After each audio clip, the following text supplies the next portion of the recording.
It is a great pleasure and honor to me today to have this very prestigious gathering from all over the world. Professor Wesam is one of the best givers, as I'm going to mention in 1 minute, just to show you how she is giving us her experience and dedicated for education. Professor Wesam is a renal pathologist with over 15-year experience in interpretation of native and transplant renal biopsies. She is an assistant professor of pathology at the medical school, director of histopathology lab of the University Hospitals, Bani Suef University, and is the owner and director of pathology lab, private renal pathology service in Cairo, Egypt. And she revolutionized this practice, and she had many collaboration with international authorities. And I would like to congratulate her for achievement in the amyloid, especially in the B-lect amyloid. Professor Wesam is deputy chair of the Renal Pathology Committee of the International Society of Nephrology and ISN Educational Ambassador for Renal Pathology since 2014, a former ISN fellow.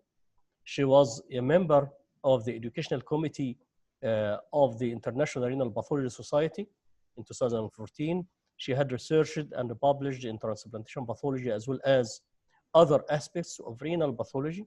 She had participated as a speaker in numerous international and regional meetings, is involved in renal pathology, teaching activities in Africa and in the Middle East, and was awarded by the British Global Kidney Academy for improving renal pathology services within the region.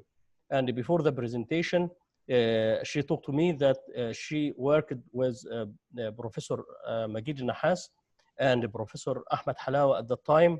And she, for this webinar, since Corona, Professor Wesam shared very actively, the most active presenter in our society, Egyptian Society of Nephrology. She delivered 11 presentation in total, 22 hours in videos available for the public. So this is a wealth of information in pathology for nephrologists. And today she will start a series of transplant nephropathology or renal transplant pathology. In 3 sessions, she will give a holistic approach for the renal allograft pathology. I'm sure that this will enrich our mind and creates a channel of collaboration and to improve the service of our patients between nephrologists and pathologists. Thank you very much, Professor Wesam, for this sincere activities with us in these webinars. And I'm sure that you left a very nice library for all physicians, nephrologists, and pathologists. And I'm going to stop slides here. Professor Wesam, would you please start sharing your slide? And while you are sharing your slides, Professor Halawa will give statements of introduction, because this presentation will also be in collaboration with his efforts to enhance education in transplantation. Professor Halawa. Thank you very much, Professor Hussein, for this invitation, and very grateful to Professor Wesam Ismail for the help and support always giving, to the developing countries. I would like to welcome my colleagues from University of Liverpool. As you know, transplantation is not one-man show by all means. It's multidisciplinary team approach. All of us work together to get this patient right, to improve his quality of life, and to give him better survival. It's important for a clinician to understand as much as he can the pathology of renal transplantation and mirror the histological image with the clinical finding in order to get the diagnosis and subsequently the treatment right. And this is important for a transplant clinician, whether surgeon, physician, nephrologist, immunologist, pathologist, all of us work together to get this patient right, walking around with a functioning kidney, lives longer, lives better. Thank you. Hopefully you will enjoy this meeting. Thank you very much, Professor Halawa, for your sharing and for inviting all our colleagues to participate in this I'm sure that will find it very delicious and very rich materials from experts in the nephropathology. Professor Wesam, the mic is with you. Please go ahead.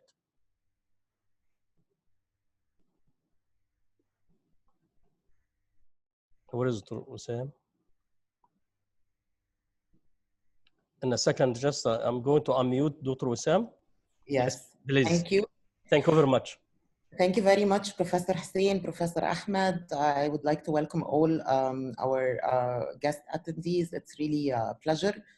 And thank you very much for the introduction, Professor Hussein. And today we're going to start, as Professor Hussein has mentioned, a series of 3 parts discussing transplant pathology.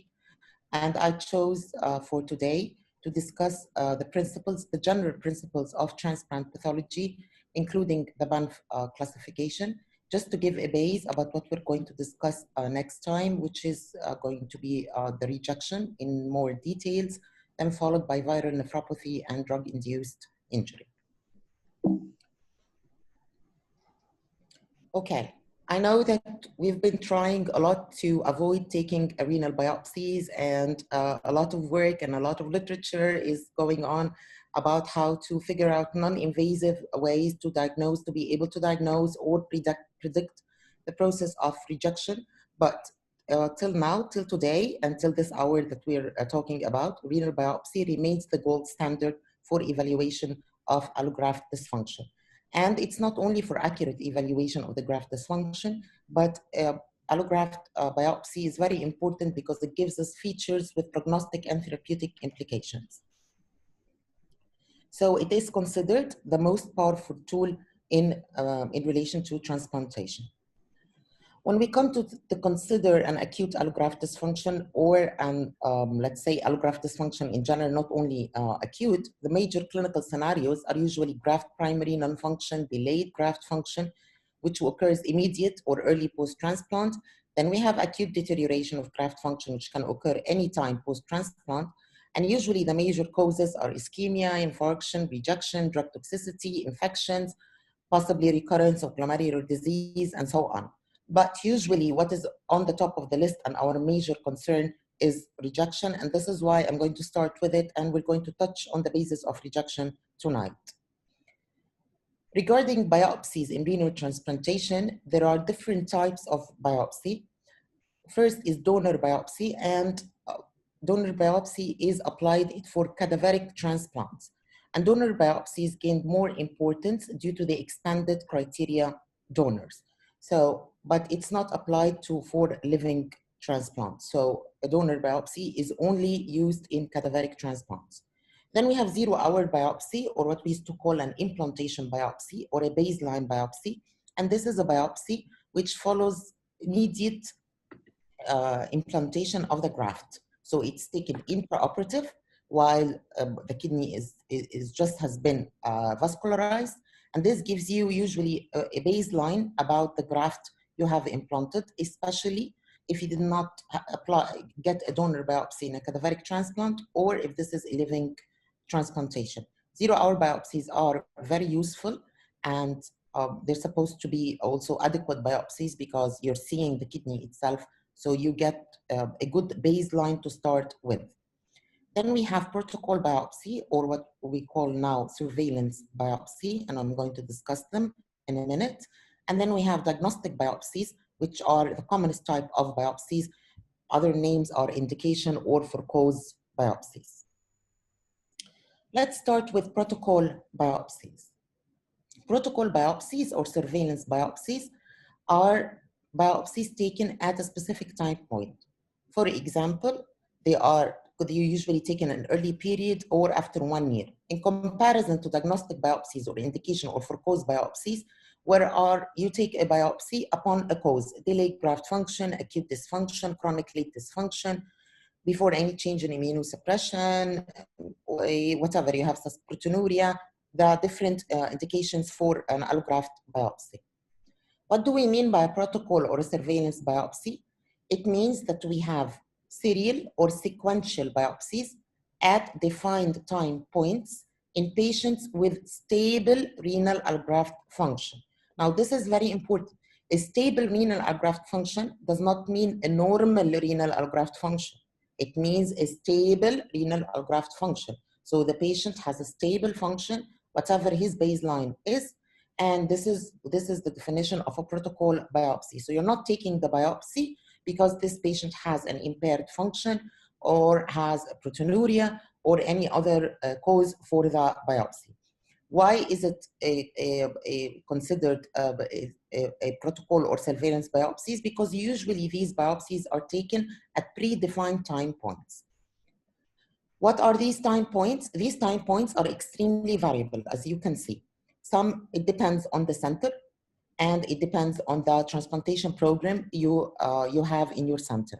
So some have it at 1 month, 1 year, others 6 weeks, 6 months, 6, 12, and 26 weeks, and so on. And as you can see, it's not only the time which is different, it's also the number of protocol biopsies that you can take is different. Some take only 2 protocol biopsies, some centers have 3 protocol biopsies, and some centers have 5 or 6 protocol biopsies. So there is no standard or a universal definition of what are the number of protocol biopsies you should take and what are the defined time points in that you should have protocol biopsies in.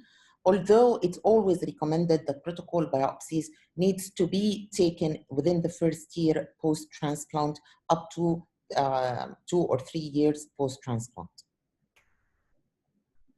What are the functions of these protocol or surveillance biopsies?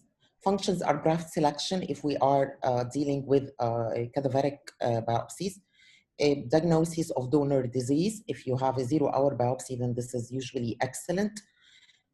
Then you know that you already started the transplantation with an inherited donor disease. Gives you a baseline for post-transplant pathology. This is for the 0-hour one. And for the later ones, you have a subclinical, if you have subclinical rejection, and it's very useful for early diagnosis and quantification of chronic graft damage. So out of its name, it's a surveillance biopsy. These biopsies give you a chance to see what's going on with your graft. If the patient has anything which is going on subclinical, if we have early recurrence of disease, if you have early chronic rejection, or if you have evidence of under or over immunosuppression. What is subclinical rejection? Subclinical rejection means that we have histological changes meeting recognized criteria for acute rejection in patients with good, stable graft function. So if you get a protocol biopsy or a surveillance biopsy from a patient who has normal, stable creatinine, does not have to be normal, or stable creatinine, has absolutely no clinical signs of rejection, and then the biopsy shows features of rejection, then this is what we consider subclinical rejection. Subclinical rejection is a process which can apply to preclinical, meaning that this is a developing rejection, or it's a completely subclinical rejection, so the patient already had a rejection which is resolving. True subclinical rejections are immune-mediated graft injury, and it's not associated with acute graft dysfunction. You don't have an acute graft dysfunction if you do not treat them, because these are subclinical. However, these subclinical rejections are highly implicated in chronic graft dysfunctions. So, more importantly, surveillance biopsy or protocol biopsies are for, as I said, detecting early chronic damage. The rationale behind this is that renal scarring on histology is an earlier and more sensitive marker of chronic damage than is serum creatinine. By the time the GFR starts to be affected and the serum creatinine starts to rise, and the renal function deteriorates, it's usually too late to act or to reverse the process. If we have chronic damage in the biopsy, shall we change the management of the patient? This is always a good question to ask yourself. So the benefits of protocol biopsies is that it gives you information that can be acted on to improve graft outcome. Whether you have a subclinical rejection and you're worrying that this subclinical rejection is going eventually to cause chronic damage to the graft, or that you have already signs of chronic damage, whether this chronic damage is related to recurrent disease or to a process of an ongoing chronic rejection. The risk is morbidity associated with allograft biopsy. You don't want to subject your patient to unnecessary risk if their graft function is stable. So why should we undergo an invasive procedure? However, in this nice study by Peter Furness in transplantation in 2003, where he had studied around more than 2,000 biopsy events, were assessed for major complications, and 1,500 were assessed for minor ones. You can see that the incidence of complications is really extremely low, and it gets even lower in graft biopsies because you know that the kidney is more superficial, and if we're having a protocol or surveillance biopsy, then we are theoretically actually biopsying a healthy kidney, not a diseased kidney, and hence also the risk of complication should be even lower than the indication or for cause ones. Some, of course, has some centers or in some countries have the issue of the cost of the biopsy and cost benefit versus overworking the pathologists and so on. And because of these issues, protocol biopsies have lost their importance over the few years, only to regain their importance again in the last couple of years due to the fact that we have more evidence that we do have subclinical ABMR, that we do have very early changes of chronic ABMR, which can be detected within upon protocol biopsies. And so protocol biopsies or surveillance biopsies are gaining their importance again. And it is ethically justifiable to do protocol biopsies in clinical trials and routine care. You're not doing anything which is unethical. And the potential benefits may outweigh the risks or the costs that some people are worried about. So we have three scenarios covering usually most of the transplant centers or all the transplant centers all over the world. The first scenario is that we know biopsy. This is the default position of the vast majority of transplant units worldwide. And the rationale is that serum creatinine is unimportant and can be ignored, or that it's relevant but can be controlled by high-dose anti-rejection therapy. So they don't do protocols. However, you do have penalties from the heavy immunosuppression you subject your patients to, as increased rates of BK nephropathy, infections, and of course, PTLD. And as I've just mentioned, we are having more and more evidence suggesting that early chronic active rejection processes and subclinical ABMR are being more and more documented within protocol biopsies. And as I'm going to discuss when we come to discuss antibody-mediated rejection, the importance of protocol biopsies together with monitoring donor-specific antibodies within ABMR. The other position is individualized biopsies. So in these centers undergo selection of high-risk individuals for protocol biopsies. So only high-risk individuals are considered for protocol biopsies. And usually these individuals undergo one or more predetermined time intervals to establish or to exclude the diagnosis of subclinical rejection. And this is considered a cheaper program than in universal biopsy programs. Disadvantage is that you are actually selecting the patients. So you need a very strict and universal and standard definition of who is actually high risk. Second thing is that subclinical rejection should occur in high-risk patients, and severe subclinical rejection occurs frequently in low-risk patients as well. So not only high-risk patients have the risk of developing a subclinical rejection. So remember that if you're going for this type of program. And then there is the universal biopsy policy, or that you have protocol biopsies, where it is used to detect and treat subclinical rejection in all recipients at the standard of care. Advantage that this is a more simple process. You get to detect unsuspected subclinical rejection in low-risk individuals, not only in high risk. You aid clinical decision-making, like in CNI nephrotoxicity, and you have the advantage of early detection of BK nephropathy and recurrent glomerulonephritis. Disadvantages, of course, as I've discussed, costs, consumption of clinical and pathology resources, it's inconvenient to patients, and that you could have, of course, adverse events even with a very low risk. So what shall we do? While precise biomarkers of renal allograft damage are still under study, they're still not reproducible and not widely applied till today, protocol biopsies actually will continue to contribute to our understanding of renal transplant pathology and detection of early events which can occur within our transplant patients. So a good plan is always that you plan your individualized time points. You can take a baseline plus 1 or 2 biopsies over the span of the first year or 2 years. You can plan a different individualized time points for low-risk patients versus high-risk patients. But the most important thing is that you have a clear protocol first on actions to be taken based on the biopsy results. Do not undergo a program of protocol or surveillance biopsies if you are not going to act upon the information you're going to develop from the biopsy. So you're flexible.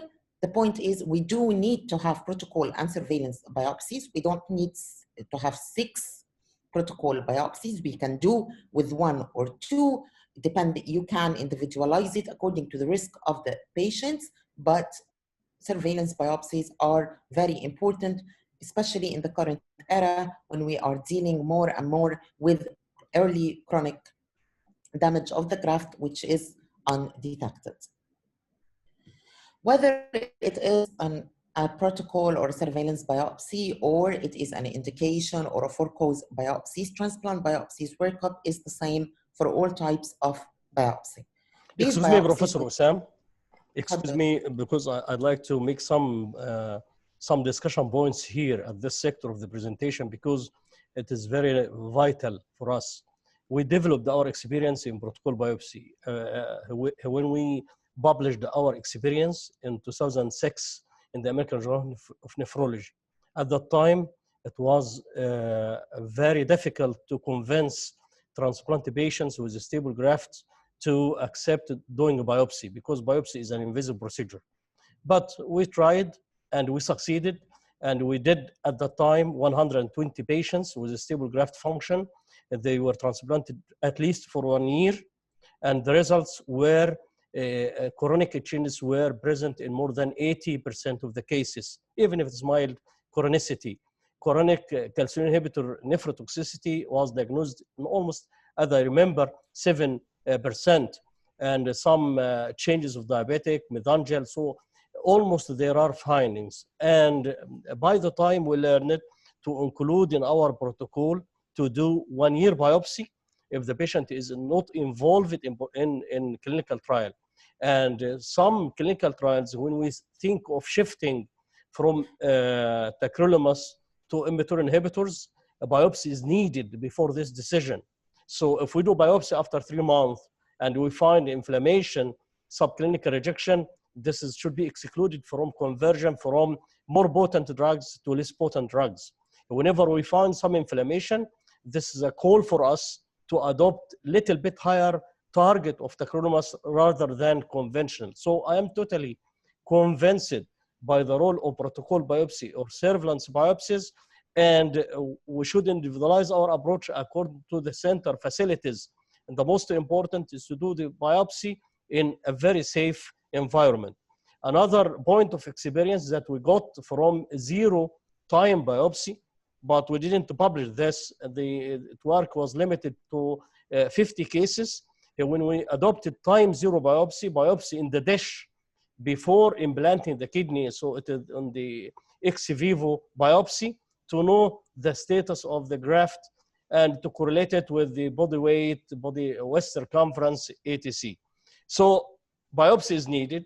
And in the last webinar with Professor Hani Hafiz, when he mentioned that in the American Transplant of Congress, there is thinking of biomarkers or non-invasive testing. All biomarkers are still under assessment and they are not reproducible. And I think Professor Halawa have comments here. Professor Halawa, about this point. Actually, we shouldn't argue together. Yes. Why? Because the patient you treat is different from the patient I treat, different from the patient Dr. Faisal and Dr. Saeed treat, because the genetic background is completely different and the environment is completely different. So, question, Dr. Ahmed, what about your trend at Sheffield or Liverpool? Yes. Number one, you'll be surprised. In spite of 80% of our transplant is deceased or cadaveric donor transplant, we stopped doing 0-hour biopsy. Okay. It does not help. It's very superficial, So, and it shows actually some capsular changes, some fibrosis and all sorts of things, agonal changes. This does not help. And it didn't help at all. Only one case I could remember, which showed dense deposit disease, and the recipient kept having proteinuria. We didn't know why he had the proteinuria, because of the kidney we transplanted got the DDD, the dense deposit disease. But, you're talking about 2,000 kidneys, and just remember one case, so it looks like it's irrelevant. Protocol biopsy as well, we didn't do it. Why? Because, if you have a low-risk kidney, number one. Number two, a donor from a young donor and a low-risk recipient. Why to subject the patient to an invasive procedure, as Professor Wesam said? She mentioned actually, and this is what happened in Sheffield, we lost kidneys because of the biopsies.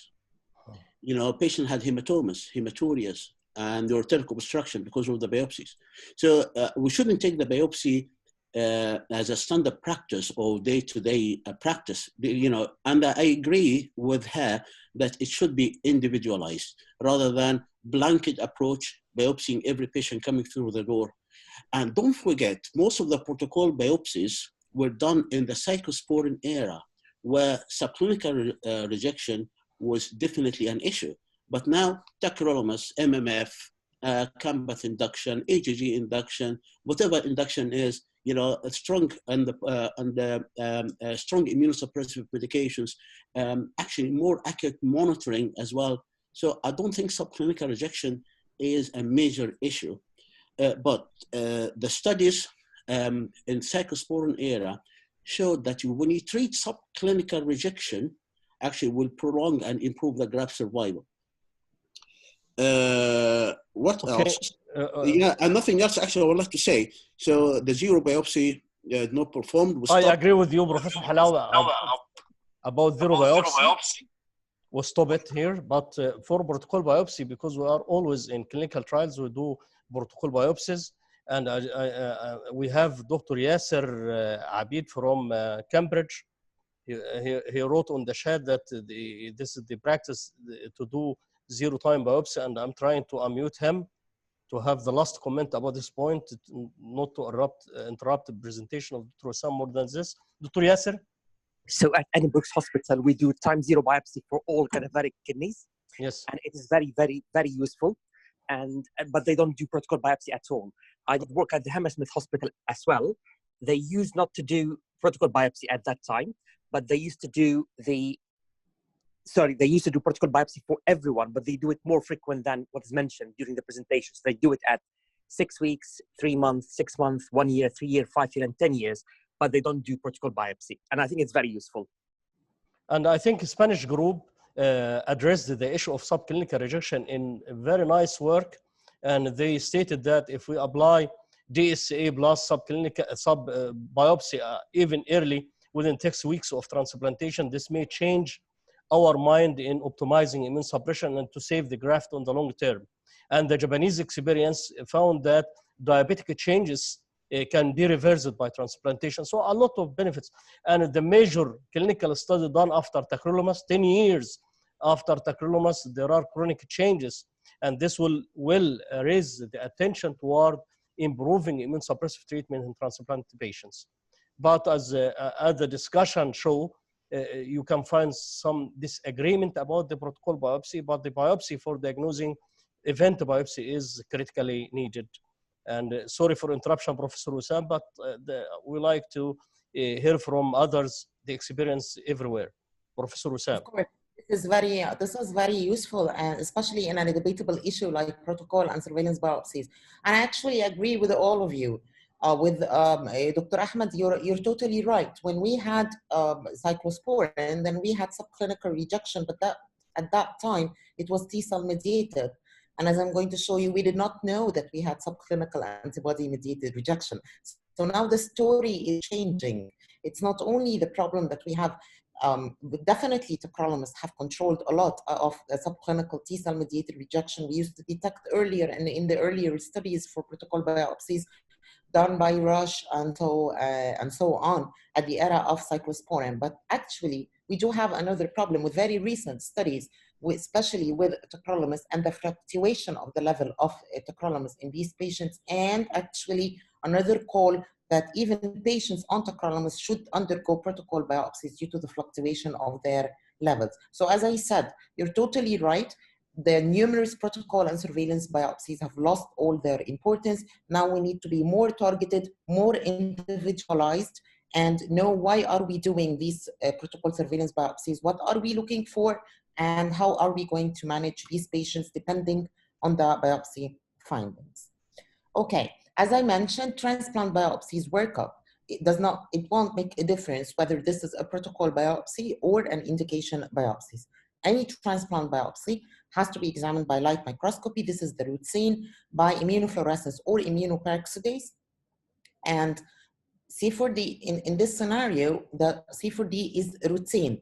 So it's not an optional procedure. It's not optional that you want to do immuno for the patient or not. So it is actually considered a routine examination.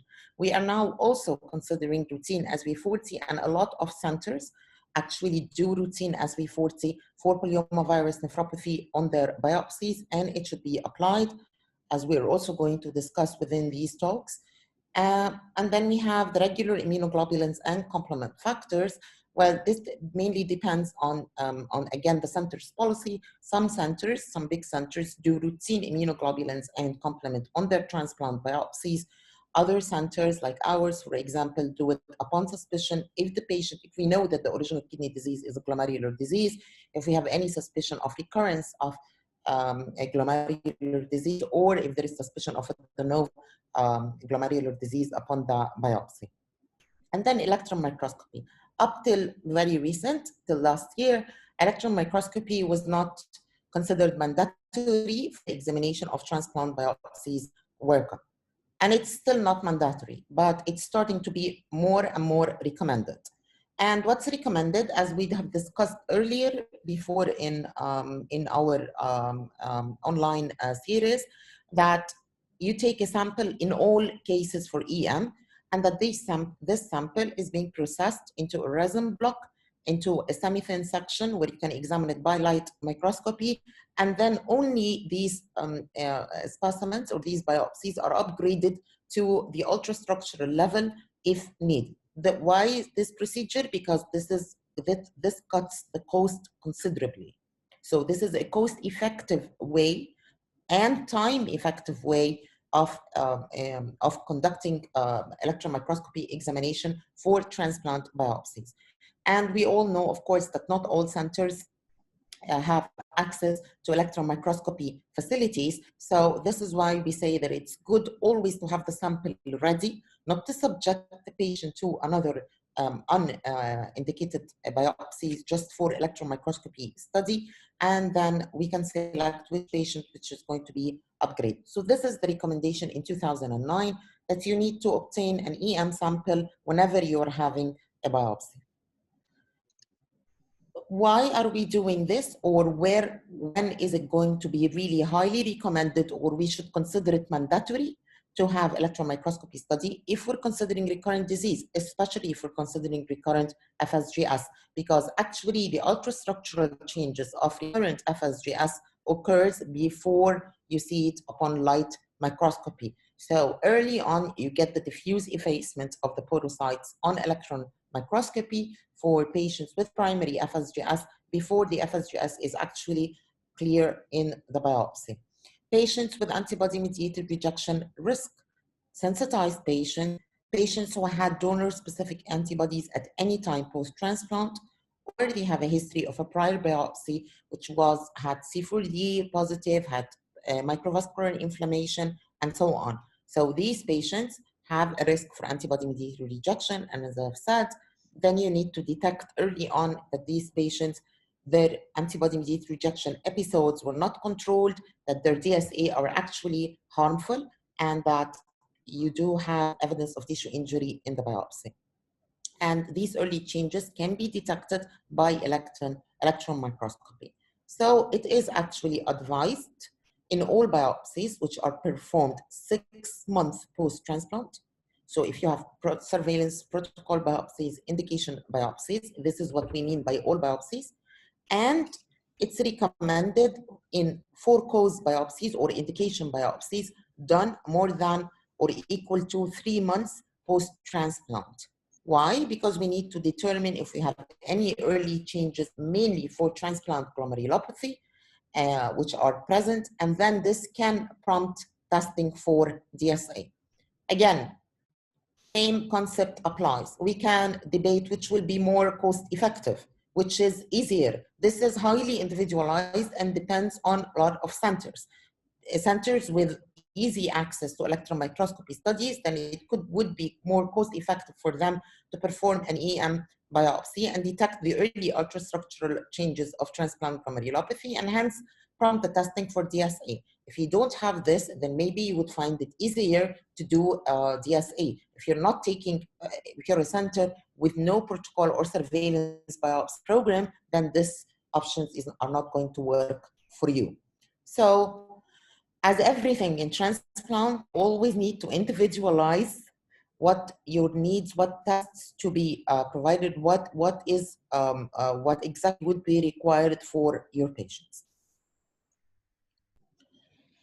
And you remember this also from my previous talks, that if you're going to go through an invasive procedure, which we are discussing its complications right now, then you need to know that we do have prerequisites for a correct diagnosis. You're taking this biopsy, this invasive procedure, to get a diagnosis. Number one is an adequate biopsy. And an adequate biopsy for transplant biopsies means that you obtain 2 cores with 2 separate cortical areas, needs 10 glomeruli at least, and 2 arteries.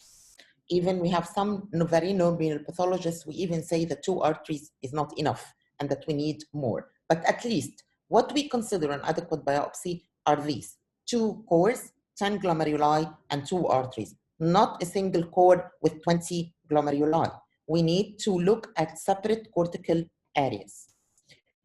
When it comes to transplant, time of biopsy is critical, as early as possible. If you want to treat your patient, go ahead, but take the biopsy first. As much as, of course, if you don't have a contraindication, low platelets or whatever contraindication for the biopsy procedure itself, but take the biopsy and then manage the patient as much as you want. Remember that anti-rejection treatment do modify the changes we see upon the biopsy. So if you want to get as much as we can a proper or a correct diagnosis, then do the biopsy as early as possible and then manage your patient as much as you want. Make sure that this biopsy is going to be worked up properly. So as I said, this is Erwitzine, light microscopy, and C4D, and plus or minus SV40, plus or minus EM. And this depends upon you and your center, and of course upon the patient you're dealing with. please provide sufficient clinical data. And sufficient clinical data for transplant biopsies include the type of transplant. Is this a cadaver transplant or a living transplant? Is this a living-related or non-related transplant? Original kidney disease, if you know it. The time post-transplant, how long is this transplant? Immunosuppression details, including maintenance and whether this patient received an induction therapy or not.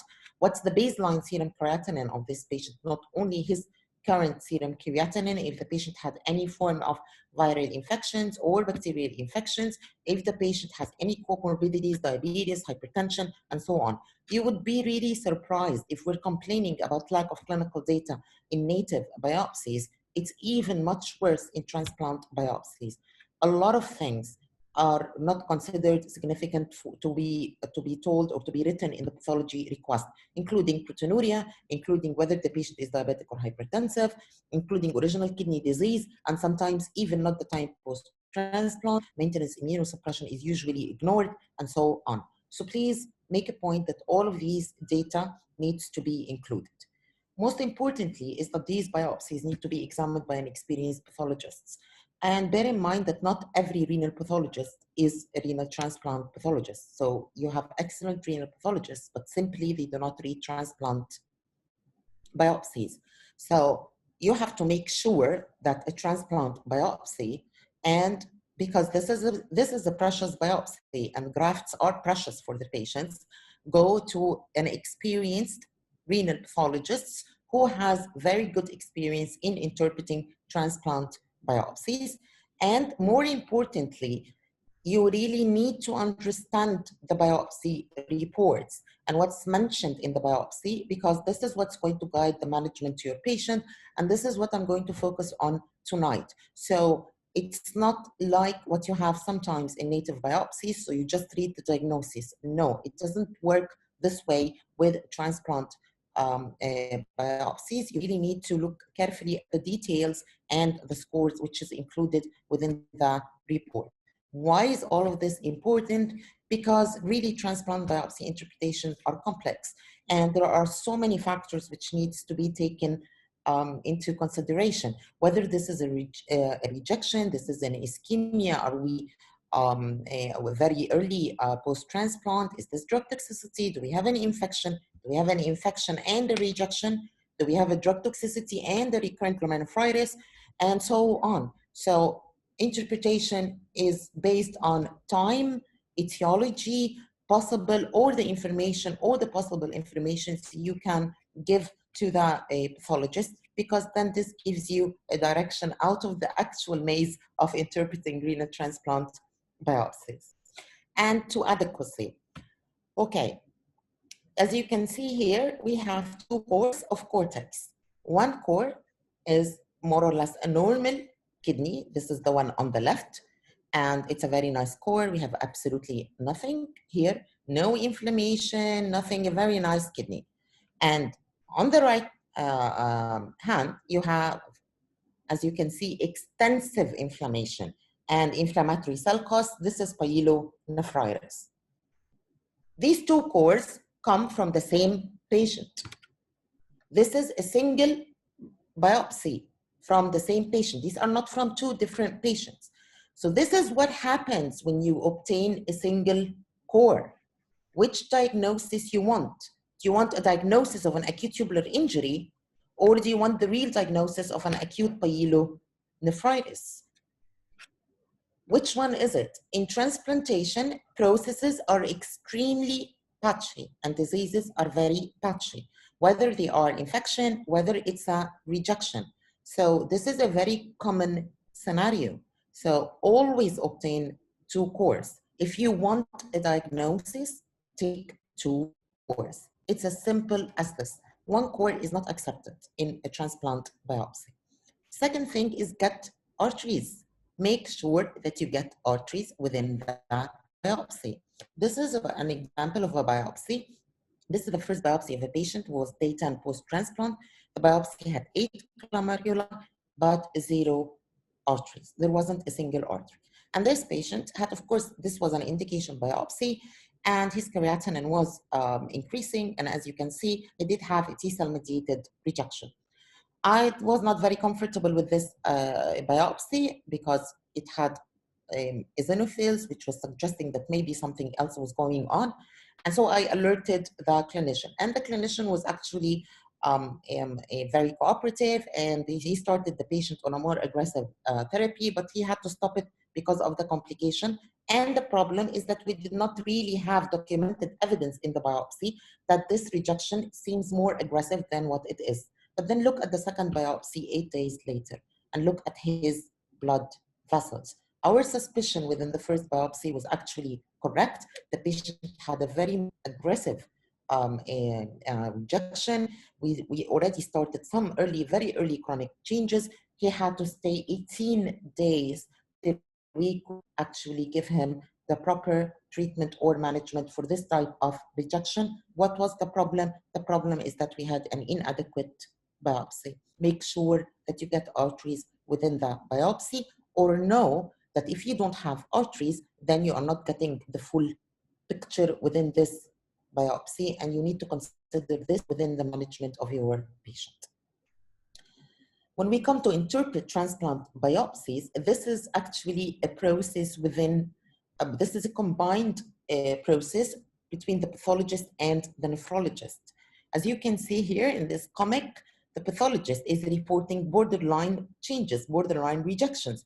But the patient's problem, according to the nephrologist, is that he has proteinuria. And borderline rejection is not going to cause proteinuria. Why is this? This is an excellent example of lack of communication. Ask the right question to get the right answer. I can't say that we have this problem here in Egypt. We have another problem, is that nephrologists over-communicate in relation to their transplant biopsies. But this is a very good thing. So you always need to consider this. Ask the right question, say what is wrong with the patient to get the proper answer. And that you know that the diagnostic decision-making is actually a conjoint effort between the nephrologist and the pathologist. Both of us add the missing pieces to this puzzle and the diagnosis of the patient.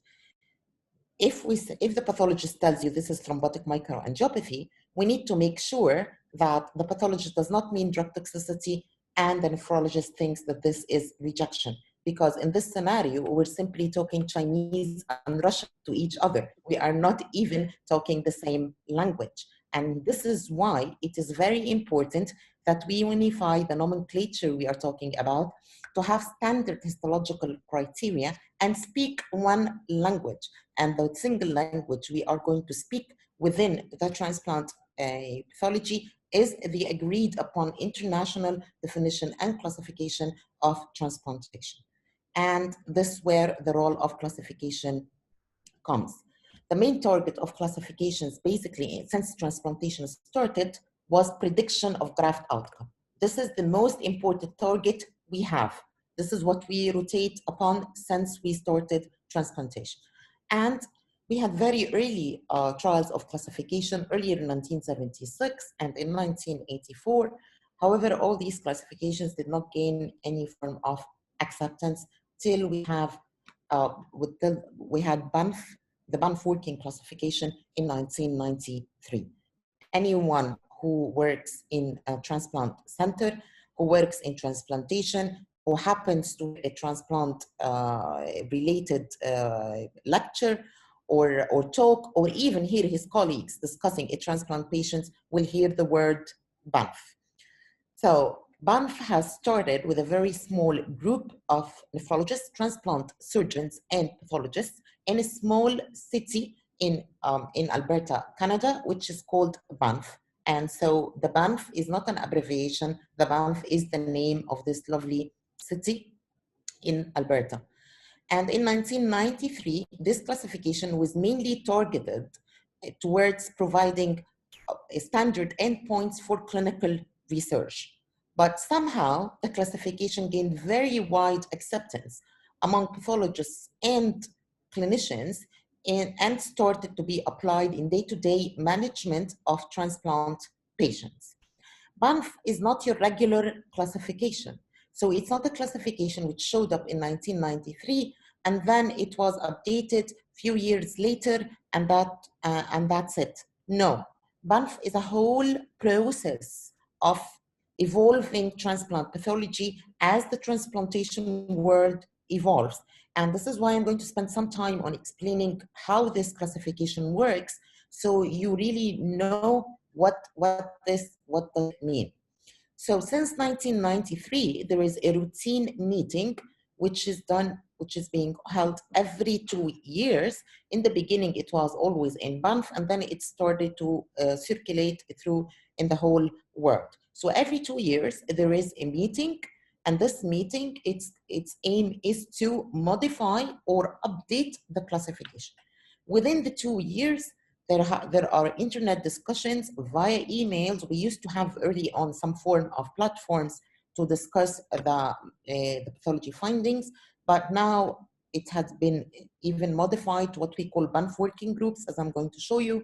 And then these studies are validated, and then they are added to the classification. So we have now, sorry, that's an old one, the 15th Banff meeting update, which had occurred in Pittsburgh last September. And this was the 15th Banff meeting. So through the years, from 1993 to 2019, Banff has evolved not to be only a classification for renal transplant pathology, but to cover all solid organ transplantation, including liver, pancreas, and composite tissue. So we have a Banff for renal transplant pathology, for pancreas, and for composite tissue. These are the Banff working groups I have just mentioned, and as you can see, these are data-driven and validated refinement of Banff criteria. So you have a group of pathologists, 1, 2, or 3 pathologists, plus or minus a nephrologist, but not always, they are mainly pathologists. And then each group has the task of studying, reviewing, updating, or surveying a special point related to the transplant pathology. And in 2019, we had new, this have been changed, this has been included since 2013, I think. And and these groups, if the group has already validated studies and it have been included within the classification, then new groups are being replaced. So you see, we have groups for recurrent glomerular disease to still study peritubular capillaritis, to still study thrombotic microangiopathy, to still study the pathology of the grafts in sensitized patient, to still refine the criteria of T-cell mediated rejection. Then we have other groups who are looking at the value of electron microscopy studies and for the standardization of criteria, recurrent glomerular disease, HIV positive to HIV positive transplant, surrogate endpoints, digital pathology, molecular diagnostics, and so on. The point is that these groups work within 2 years, 6 years, 9 years, sometimes even more than that.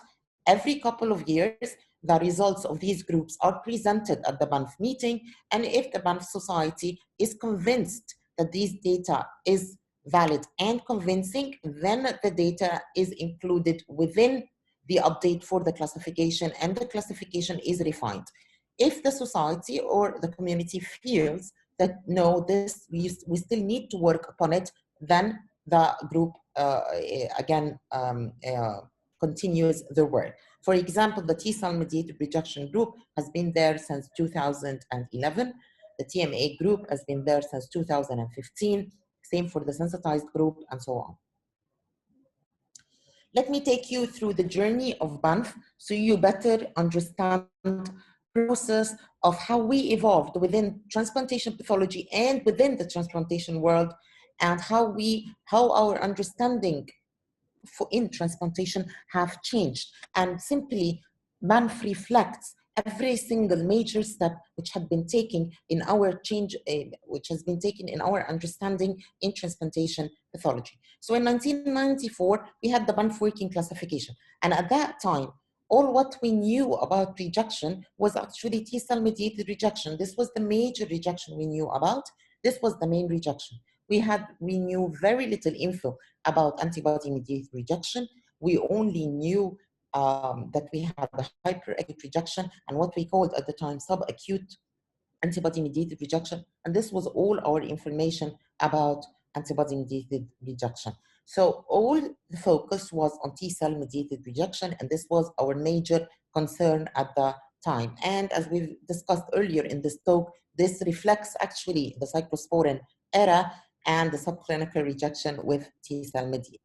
We also had very little knowledge about chronic rejection or how to deal with it. Then a year later, a chronic allograft, some group developed a chronic allograft damage index score known as CADI score. And those of you who are a bit in the transplantation field will know about CADI score. And the CADI score actually, which was basically only for developing chronic allograft damage, has gained very good acceptance. So it was included within the Banff 1995 meeting report, and the classification was modified to include this score. And then a year later in England, the NIH developed the Collaborative Clinical Trials of Transplantation, another simpler classification of transplant. And again, this classification was also collaborated into Banff, always the target to have a single unified classification to target transplant pathology. And since there were two modifications in 1999, we had a new classification, which was Banff 1997. And let me show you that in this classification, we had a little disaster, which was the word CAN, which is chronic allograft nephropathy. And can you believe it that some of us still use this term when we are in 2020? This term was born in 1997 and was obsolete in 2000. It only took 3 to 5 years to discover that this is an absolutely lousy term and that there is nothing called chronic allograft nephropathy. So, but CAN was born in 1997. However, by 2001, everything, the way we look at transplantation and rejection have changed with the discovery of C4D. Now, C4D mainly allowed us to be able to diagnose antibody-mediated rejection. And hence, in 2003, came out the first report with antibody-mediated rejection criteria. So it took us 10 years to be able to define the first criteria we knew of antibody-mediated rejection criteria, which was mainly related to C4D. However, since C4D was born, things moved a bit faster, and in 2005, we had another modification, but not a new classification, just a modification, when we discovered that we see C4D also in chronic biopsies, and hence, thankfully, we got rid of CAN, and we replaced it by interstitial fibrosis and tubular atrophy, which is IFTA, or chronic active antibody-mediated rejection. And these were the patients which had C4D positive. And because these were major changes to the classification, we had a third version of the classification in 2007, 13 years back. And in 2007, this was the first mention of what we call chronic active T-cell mediated rejection. Since 2007, we've been working actually on our knowledge of what we have defined or was able to diagnose from 2003 up till 2008.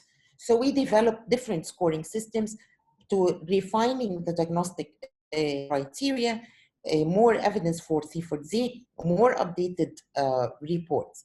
Till 2013, when we had another major breakthrough, when we have discovered that we can have C4D negative antibody-mediated rejection.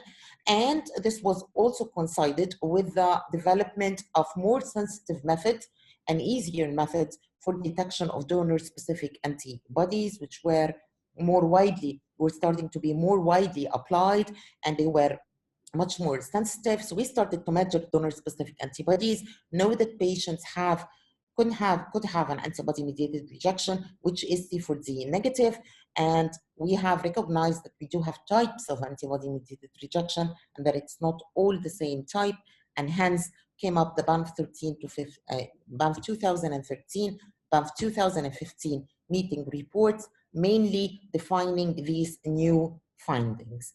Finally, we have the last two meeting reports with 2007 and 2019. And these two meeting reports are mainly focused actually on refining the criteria of antibody-mediated rejection, whether it's acute or chronic active, and on refining the criteria of chronic active T-cell mediated rejection, plus inclusion of polypolyoma virus nephropathy within the classification, inclusion of extra studies in the classification, and inclusion of new scores. I just show you this so that you can see the journey of Banff. This is the journey of the transplantation world. This is our journey in understanding how our understanding has evolved in our patients in relation to the rejection process. So this is why some of you feel that Banff is continuously changing, and that they say, oh, transplant pathologists cannot make up their minds. It's not that we cannot make up our minds, it's that whenever we have new data, then you adapt to it in order to serve the patients better. It is changing too fast, we know, for nephrologists, but we're trying as much as we can to control all of these changes, but in the same time, stay updated with the clinical and the laboratory changes which occurs in the transplantation world. And also the problem that when you're new to transplant, and then you want to read, or when you decide to read the Banff classification, and then you say, okay, I'll read the most recent one. There is no need to read the old ones. And then you come to read the Banff 2019, and then you just don't understand anything. This is the huge problem, that you have to know that Banff is a built-up process, and that this is a built-up classification, and that every meeting report refers to the meeting report which is before it. So if you want to start reading Banff, at least start from 2007. I know these are 4 to 5 papers, but this is the only way that you can be able to really understand the classification and not to be misguided by what's written within the meeting reports without really knowing the base behind it. This is an example of the 2009 update to the 97 diagnostic categories for renal allograft biopsies. This is how the classification looks like. It is pretty complicated. It has a lot of details, and you just cannot take it as it is, with the classes, with the categories, and with the grades. For example, the footpoints below the tables are even more, the footnotes below the tables are even more important than what's written within the category itself. As I said, this is a continuous and a built-up process, and you need to know everything in it means. Okay, now, according to transplantation, the way we look at allograft rejection is that we classify mainly transplant rejection or allograft biopsy, allograft rejection into 2 major types: antibody-mediated and T-cell mediated. So we classify rejection according to the mechanism of rejection. And for each one of them, whether we have antibody-mediated or T-cell mediated, we classify it into acute, chronic active, or chronic inactive, and the chronic inactive is the most recent addition in 2019. We need to know how to approach this classification of rejection. And the first important point you need to know that acute and chronic are not time-dependent process. These are what we've learned in medical school. Acute and chronic are related to onset and duration of the disease. It's not related to the time post-transplant, because a lot of us have this misconception, is that we're not going to have chronic rejection except if the patient has crossed few years in transplant, and that acute rejections only occur within the first year post-transplant. No, acute and chronic simply is related to the onset and the duration of the rejection episode. So this is always, please remember that, to avoid being confused by the classification of rejection. So a diagnosis of an allograft rejection, or when we look at an allograft biopsy, we decide whether this is a rejection, whether it's active, chronic, active, or both, because both can occur, as I'm going to explain later on. and whether this is T-cell mediated, antibody-mediated rejection, or a mixed form of rejection. How do we do this? How do we get to this type of diagnosis? Through histology, plus or minus serology. And when I say plus or minus serology, I'm not undermining the role of serology, meaning DSA. I'm just saying it because it's not always available in all transplant units.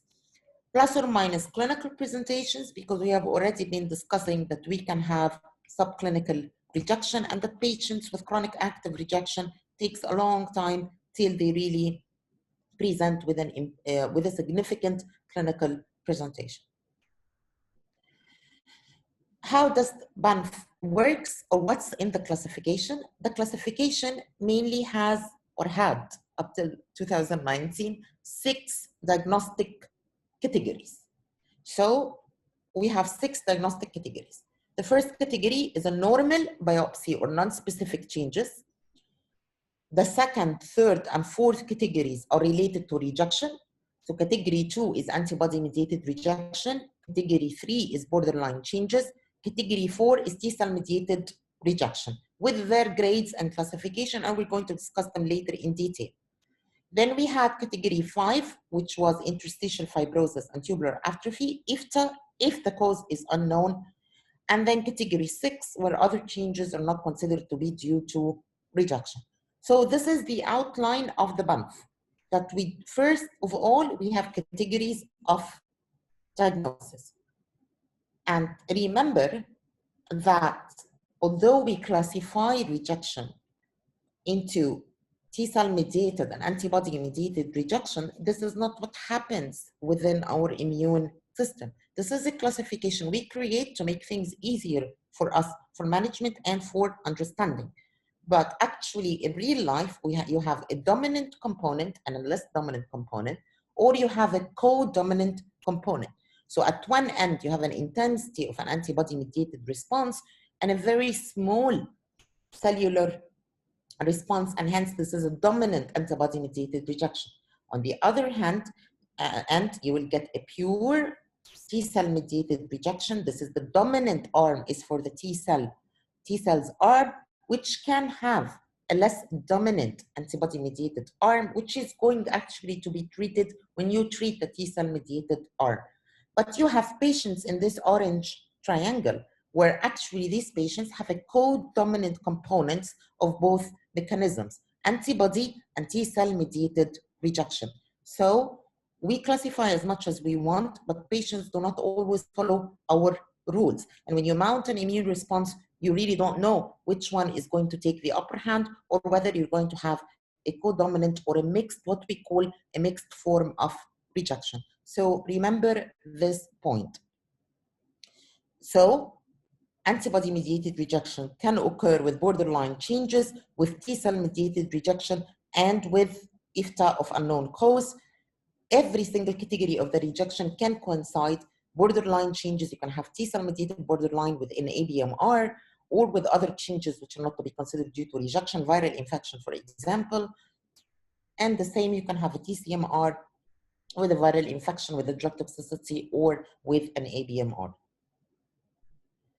The second point, which is Banff is based on, is that histological changes of rejection affect all compartments of the kidney. So will affect the blood vessels. So we get changes in the arteries, in the glomeruli, in the peritubular capillaries, as well as the tubulointerstitium. And in the tubulointerstitium, we can have changes which will affect only the tubules, or the tubules and or interstitium. So when kidneys are rejecting, every single compartment of this kidney can reject. But the most important point to know is that these compartments are going to be affected whether it's T-cell mediated or it's an antibody mediated. So T-cell mediated rejection is going to affect all the compartments. You can have arterial affection, glomerular, peritubular capillaries, and tubulointerstitium. Same for antibody mediated rejection. And these are the renal compartments. To remind you with them, these are the glomeruli. On the left, this is an H&E stain, and on the right, this is a trichome stain. These are what we consider blood vessels. These are mainly arterioles. Of course, we have more larger arteries. These are the tubules, whether proximal or distal tubules doesn't make a difference in the evaluation of rejection. Then we have the interstitium, the space between the tubules. You have the peritubular capillaries, which is these very thin and tiny capillaries located between the tubules. And so Banff had started by mainly defining what we consider an adequate specimen and what is the minimal criteria for diagnosis of rejection in order not to underdiagnose or overdiagnose rejection, not to have a low threshold or a high threshold for rejection diagnosis. And man follows a scoring system, or pathologists follow a scoring system. What is the scoring system? This is a scoring system where we score the acute and chronic changes in all the compartments of the kidney. So we have a glomerular acute and chronic score. We have a tubular acute and chronic score, an interstitial acute and chronic score, and a vascular acute and chronic score, as well as additional scores, as I'm going to explain, for other changes noted in the biopsy, like a total inflammatory score, like PTC score, like a score for C4D, and so on. All the scoring system is graded from 0 to 3. In most of the scoring systems, the 0 to 3 reflects the grade or the severity of the rejection, but not in all of them, or the severity of the pathology seen. But this is not applicable on all the scores. But most, 90% of the scores actually are based on this. And then through these scores, in some types of rejection, based on the scores, we actually then classify the biopsy into types and grades of rejection. Is it important to know the scores? Yes, because the recommendation is that these scores are written in the pathology report. And most transplant pathologists Banff their patients. Banffing our patients means that we do score all the biopsies and use the Banff diagnostic classes for our diagnoses. So as a nephrologist, you need to understand the meaning of these scores and what do they imply. So this is, as I said, these are examples of an acute score. This is what we call a T score for acute inflammation of the tubules, I score for interstitial inflammation, V score for inflammation of the arteries, G score for inflammation in the glomeruli, then the chronic scores. I'm going to go through them in details. So we have first the T score. What's the T score? The T score means that we're scoring what we call tubulitis, inflammation or lymphocytes, specifically lymphocytes, not any other type of cell. No plasma cells, no eosinophils, no neutrophils. Yes, we do consider them tubulitis, but this is not the T score. The T score is from lymphocytes. Where are these lymphocytes? As you can see, sorry, the arrows are misplaced. Okay, these lymphocytes are here. This is the tubular basement membrane. These are the lymphocytes. How do we score from 0 to 3? We count these lymphocytes. We keep counting 1, 2, 3, 4, 5, 6. So if they are more than 4, they are T2. If they are more than 10, then it's a T3. If we have an intact tubular basement membrane or not. And we count in the most affected tubule. So this is what we mean by a T score. And tubulitis, as we're going to discuss, is the hallmark of T-cell mediated rejection. So this is what we mean by a T score. So a T score reflects the extent of inflammation of tubules. I score, and of course it requires specific criteria. If you have only mild tubulitis, they need to be in 2 separate foci in the cortex. So we don't see a single tubule with tubulitis and decide that this patient is rejecting. No. Then we have the I score. I score is evaluating the extent of inflammatory infiltrate, any type of infiltrate, lymphocytes, plasma cells, whatever, any type of infiltrate, non-scar areas, away from fibrosis. So acute inflammation. And it's scored according to the percentage affected in the cortex in the biopsy. So this highly depends on the adequacy of the specimen. So if it's more than 25%, from 25 to 50 and so on, this is the I score. Then we have a total inflammation score, or what we call a TI score. Now this score scores the inflammation in the fibrosed area as well as in the non-fibrosed area. So we score inflammation related to scarred parenchyma as well as non-scarred parenchyma. So we call it a total inflammation score. And again, it's scored according to the percentage of affection of the total cortical area we have in the biopsy.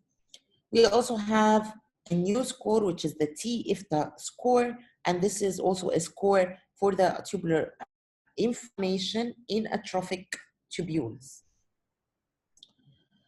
Then we have the chronic scores, which is scoring tubular atrophy and interstitial fibrosis, again with the percentage of the affection in the cortex with the interstitial fibrosis and tubular atrophy.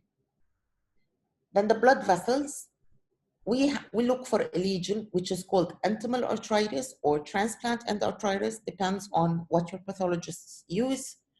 Some also use endotheliolitis, whatever transplant endotheliolitis, whatever the term, in the end, it means inflammation of the blood vessels. And we call this V score. We score from V1 to V3. These lesions are seen in arteries and arterioles, plus or minus fibrinoid necrosis. So the presence of fibrinoid necrosis is not included in the score. You can have a V1 with fibrinoid necrosis. This is what we call a V score. This is a blood vessel. This is an artery. This is some chronic changes, and you can see the extent of inflammation or lymphocytes within this artery. This is a V2. We score according to the percentage affected of the lumina. If the inflammatory cells are present in less than 25% of the total circumference of the artery, then this is a V1. If they are more than this, this is a V2. And I'm going to show you also pictures of it. Then we have the chronic score. What is the CV score? Now, the CV score actually represents the chronic changes which is going to occur after you have this extent of inflammation within your blood vessels. So you get new muscle, new myofibroblastic layers, and new and sometimes you still have some active lymphocytes within these lesions. Again, we're going to discuss them later, but this is the CV score. So CV score scores chronic vascular changes which we think related to rejection. It doesn't score arteriosclerosis, for example, which we might think that it could be related to hypertension. So it's left up to the discretion of the pathologist whether he thinks the chronic changes which is seen in the biopsy is related to hypertension or is related to chronic rejection. Then we have the microvascular inflammation, or the G and the PTC score. The G and the PTC score together are called microvascular inflammation.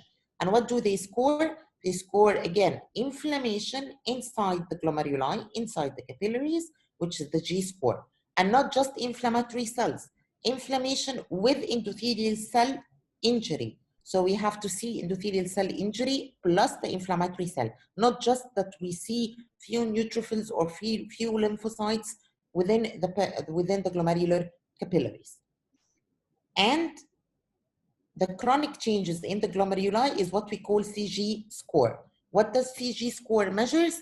CG score measures the extent of damage in the glomerular basement membrane, what we call duplication of the glomerular basement membrane. And as you can see here, I think it's quite clear.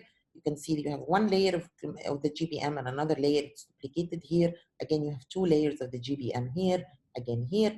And we're going to go through CG in detail.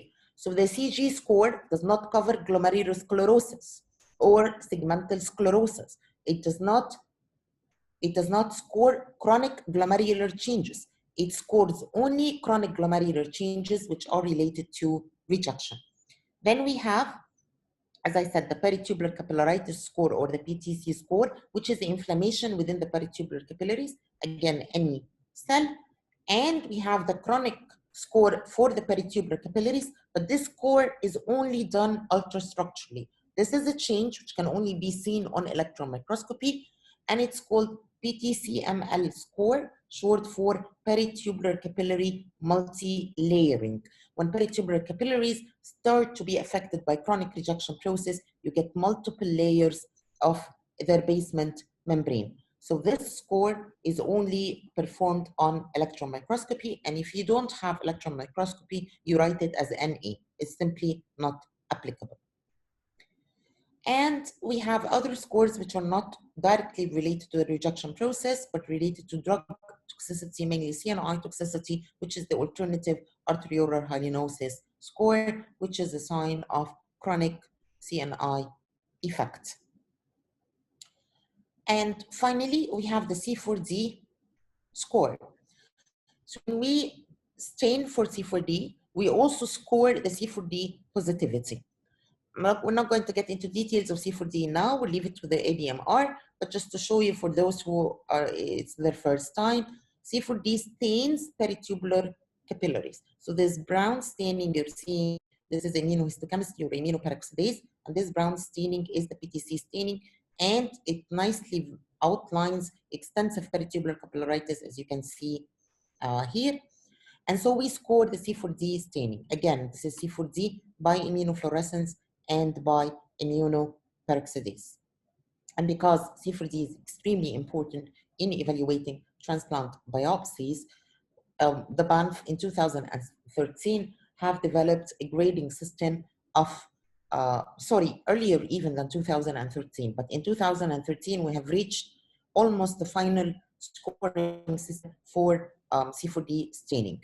We had a problem in the beginning that we had some biopsies with focal staining, and so we did not know whether these biopsies with minimal positivity for only 1 and 10% to 10% of the total surface area of the peritubular capillaries, shall we consider this significant enough to be considered C4D positive or not?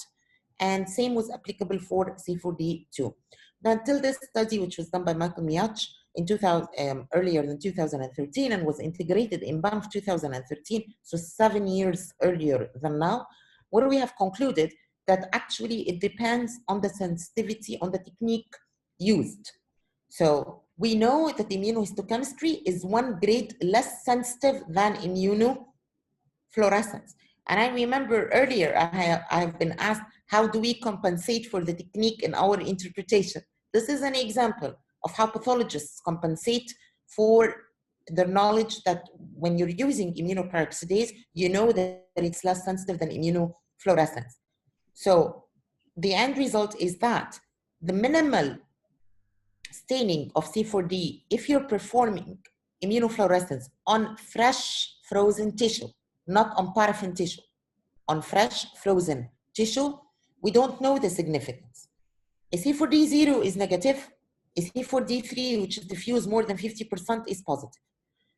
But if you have from 1 to only 1% of the peritubular capillaries positive by immunoperoxidase, then this is a positive C4D. And if it is more than 10%, it's positive in all scenarios.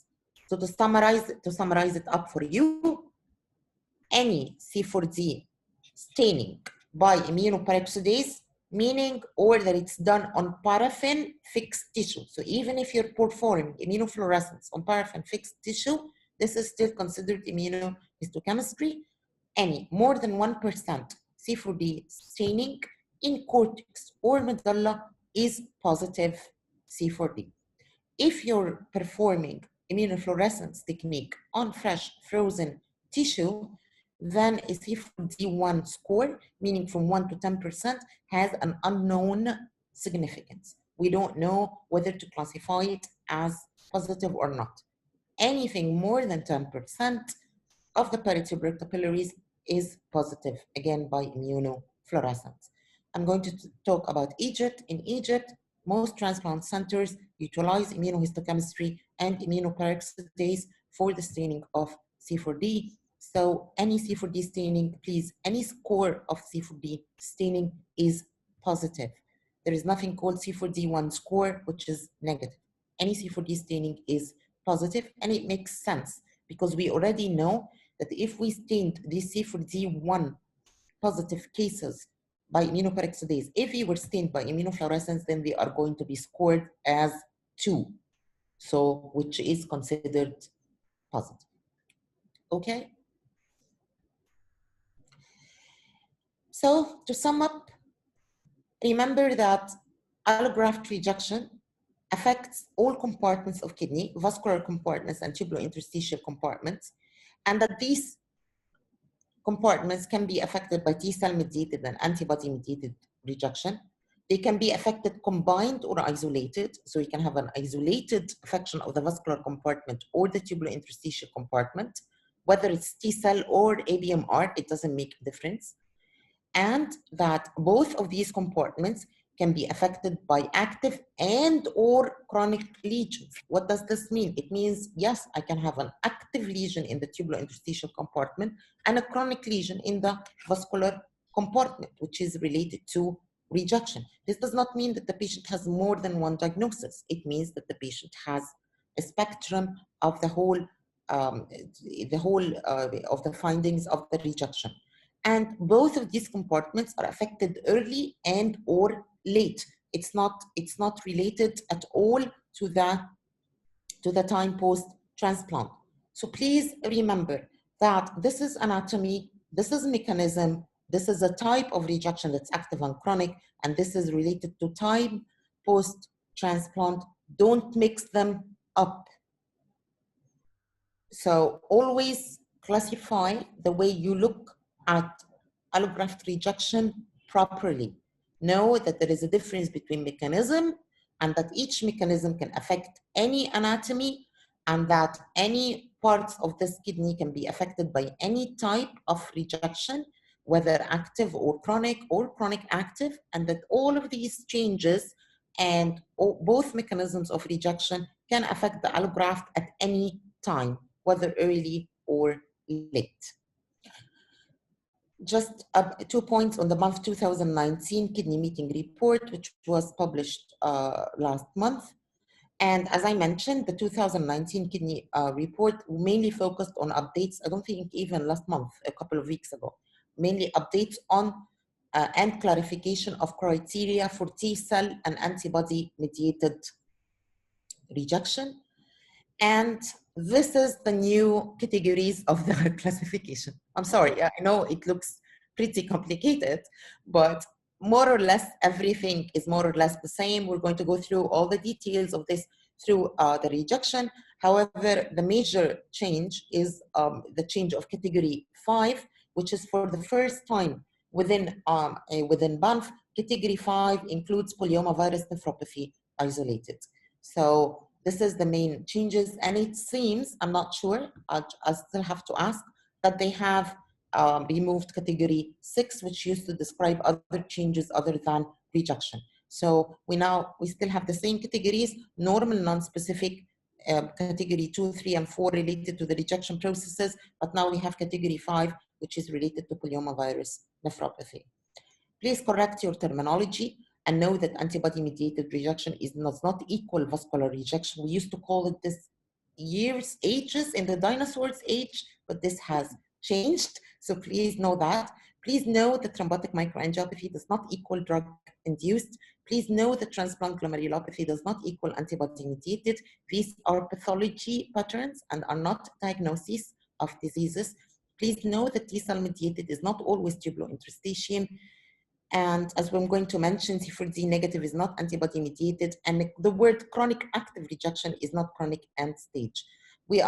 I'm hoping that we're going to work through correcting our terminology, because this is the only way we can really understand what our pathologists are trying to say, and that we can upgrade ourselves and manage our patients correctly. We need to judge the morphological lesions in the context of clinical and serological findings. Finally, remember that scores are not the diagnosis. Banff is not the perfect solutions. A lot of these lesions are still not specific. We really need clinical correlation, and all changes which are seen in the biopsy can be evaluated, and we can simply change our minds. A final message to the pathologists: please make high quality sections, special stains, and additional studies. Always use the same techniques for standardization. Screen your biopsies well before, don't be biased by clinical data. However, hard your nephrologist is pushing for a specific diagnosis, and take your time to come to an optimal diagnosis and just ignore the phone ringing. And to the nephrologist, hustling your pathologist is no substitute for our thoughtful contemplation of the indications. If you have an upcoming holiday or a congress trip, this is no good reason to rush the pathologist. Never ask for rapid sections from a biopsy. This is the quickest way to a false diagnosis. Never push a pathologist. This is your surest route to a false diagnosis. And never call the pathologist. He will call you as soon as he has made up or had made up his mind. Thank you very much. Thank you very much, Professor Wesam, for this excellent presentation. And I think it is very nice introduction to the allograft diagnosis and pathology. And I would like to assure you that in the Corona era, the graft biopsy is so limited because the number of the patient is limited, and we don't give so attention to creatinine increasing by 0.1, 0.2, 0.3. So all the biopsies are limited. I think you take now some rest. And with the presence of all the prestigious attendees, professors, and colleagues, I think the discussion will be expected to be hot. But I think from this part of the presentation, it's quite clear. To the first part of the presentation, if we decide to do biopsy, because I don't like arguments, as Professor Halawa mentioned, we should assure a safe environment for biopsy. I always say renal biopsy is an operation. In the biopsy, there is vessels and there is tissues. So we should be careful because safety is more important than rushing attitude. I'd like to have comments from professors and the colleagues, and I'm going to start one by one because I would like to know from Professor Faisal and Professor Al-Ghamdi Saudi experience, because I think the resistance for biopsy there is more, and as we here in Egypt. Dr. Halawa. It's very elegant lecture, to be honest. It's not a compliment, but I really enjoyed, very tough topic, well presented and well addressed. Just one comment on what we think, Professor Wesam, regarding the positive control for immunofluorescence, regarding C4D staining. And this is why, it's quite difficult. I always, argue with my colleagues that, both immunofluorescence and immunohistochemistry, both are required because antibody-mediated rejection, whether acute or chronic, could be just attacking the glomerulus capillaries. So immunohistochemistry is the only tool to pick it up if it attacks the glomerulus. If you rely on immunofluorescence, it will give you a positive control. It is positive anyway. So what's your take about this?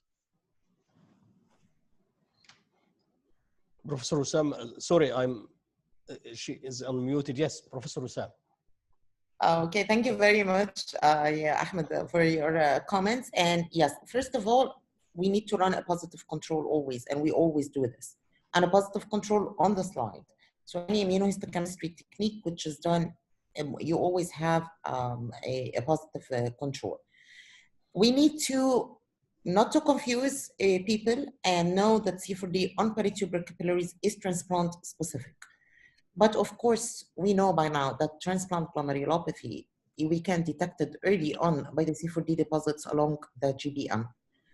I would not call a biopsy C4D positive if it's only in the glomeruli by IHC, because this will be defying the criteria for diagnosis. But I'll definitely call this biopsy antibody-mediated rejection. During my attendance at Harvard Medical School since more than 11 years, I had the opportunity to sit with Professor Helmut Rinke, and he's one of the giants in the field of transplant pathology and in transplant nephrology in general. There, immunofluorescence means that we should have positive control and negative control. If by immunofluorescence, positive control is perfect and negative control is perfect, so what you see in the pathology will be reflecting clinical evidence, just to be sure that everything is adjusted. Is it right or wrong, Dr. Wesam? No, it is very right. Yes. To have both, because at the end of the day, this is a technique. Yes. And any technique or test has the chance to be faulty. We always need to remember this. So whatever, how perfect it is, how easy it is, how reproducible it is, at the end of the day, it is a technique.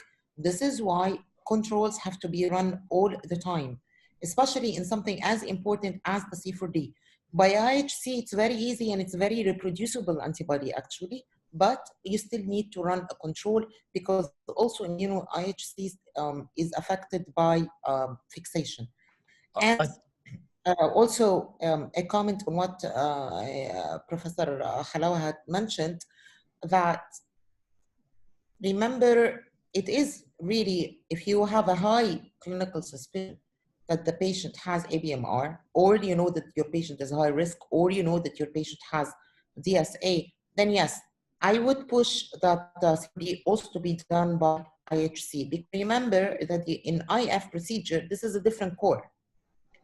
So you have a focal C4D staining, it might not be represented in the core of the IF, or conversely in the core by immunohistochemistry. So if you have really for you mentioned you think that your patient has an early chronic active process, then you would it would be really a good idea to also perform C4D on IP. I think standardization of the technique, even when we have chemistry, creatinine, and if the control is good, but we find in the lab today is there's some hassle, creatinine increased for all the patients in the center by 0.2, then we repeat the lab. Because this is I think this is the wisdom, is to standardize the lab. So the standardization and the professional pathologists make a big difference. Dr. Faisal from Saudi. Thank you very much. Wesam, you did a very great job in order to deliver such a very difficult lecture in this short time, and explain to us all the pathology of the renal pathology.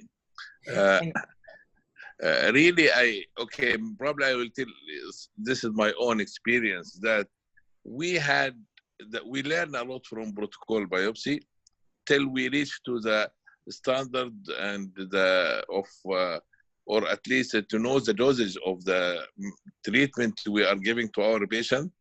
And it become now a little bit rare to have some protocol biopsy in order to serve our patient. We learned a lot from that era, which it happened long time back, and still in some center they are practicing it, because we may miss some acute rejection in some patient, even if their creatine is normal or recurrent of the disease. But still, as it's mentioned from Prof Hussein and Prof Halawa, still by serological method, by follow-up of the patients, we can follow them carefully without doing protocol biopsy, which can have some hazard. Still, our culture, patients' culture, yes, actually, it is not easy to convince them to take protocol biopsy, because you are going to take biopsy from someone who had normal kidney function, post-transplant, and he said, why you do that? And at the same time, you have to explain that you may have bleeding, and even you may get the kidney out. So it's not easy for them to accept that. So I myself, my practice, and I think this is maybe all of our colleagues here agree with it, that if there is some doubt about rejection, we took biopsy. If there is any change, dramatic change, we took biopsy. Otherwise, we don't rock the boat. Thank you. If you allow me, Professor Faisal, just because we are in the same culture, before 2005, it was obsolete for us to accept a protocol biopsy. But after that, when we decided to have some research to find the histology within our patients who have a stable graft function after 1 year of transplantation, this was a journey, a difficult journey for us. And after that, and when we learned a lot of lessons from protocol biopsy, and we have new immune suppression every time we have clinical trial. So before transplantation, we inform the patients that at certain time points, biopsy is needed, like creatinine. So if it is randomized control trial for mTOR inhibitor replacement, to replace tacrolimus by mTOR inhibitor, biopsy is done in a clinical trial after 3 months. And for the majority of other trials, done after a year, to have a look at the biopsy, because we say if we see the histology by our eyes, this will add a lot to us. Even if we find inflammation, we don't accept low therapeutic window of tacrolimus. So this is how we work now. We don't follow frequent surveillance biopsies at 0, 1, 3, 6, 1 year. It's just few protocol biopsies, because we do ultimate event biopsy for minimal rise of creatinine. So almost our patients accustomed for biopsy. But we do biopsy in a very safe environment. The patient should be hospitalized, not done on outpatient basis. The patient is admitted for 1 day in the hospital, and he or she is not discharged, except if we look at hemoglobin and the ultrasound after discharge. And we advise patients don't strain and don't carry heavy objects, and to make a safe practice with biopsy. So it is not universal for every case.